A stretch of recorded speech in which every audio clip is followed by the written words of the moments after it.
Mga kapuso, karong buntaga atong sayro ng usa sa mga proyekto sa usa ka propesor nga nagmalampuson sa iyang field. Siya, usa ka metallurgical engineer with masters in material science in ceramics. Iya sab na imbento ang usa ka ceramic water filters. Aron mas makasayod kung unsa kini, atong makauban si Prof. Efraim Ibarra. Prof. Efraim, good morning and welcome din sa At Home Jamay Regional TV. Kamusta ka karong buntaga?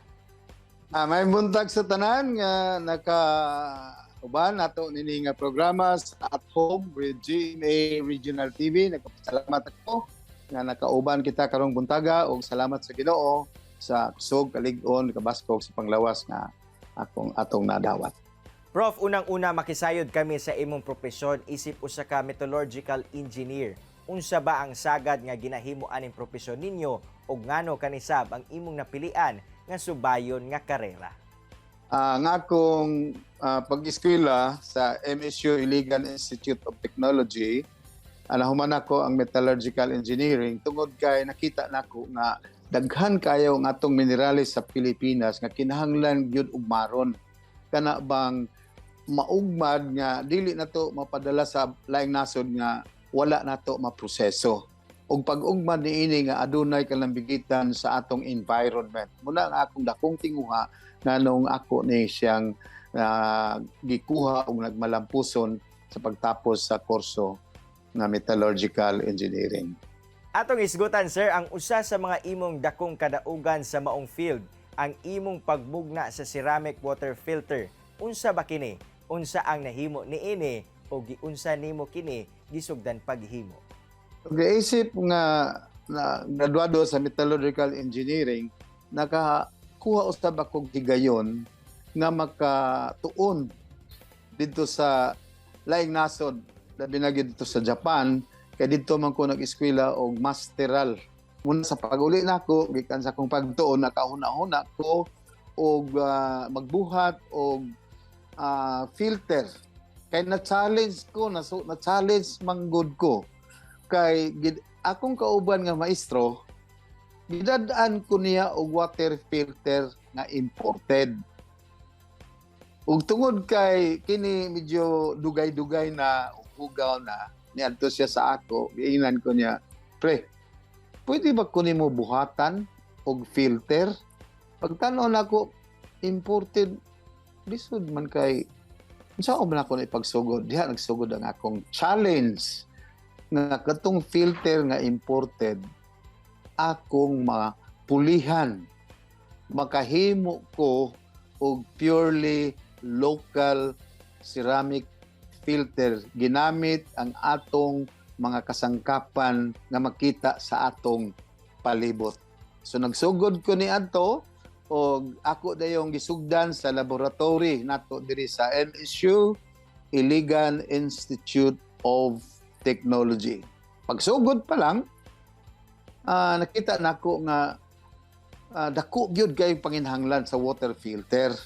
Bira sa among lugar tungod kay sa daghang mga bakterya ba sa among nagadagan sa water system sa among dapit. Ang filter gikinahanglan gyud kay aron makuha ang mga bakterya sa mga tubig, labi na sa atong ilimnon nga tubig nga maghahatagan atong sakit.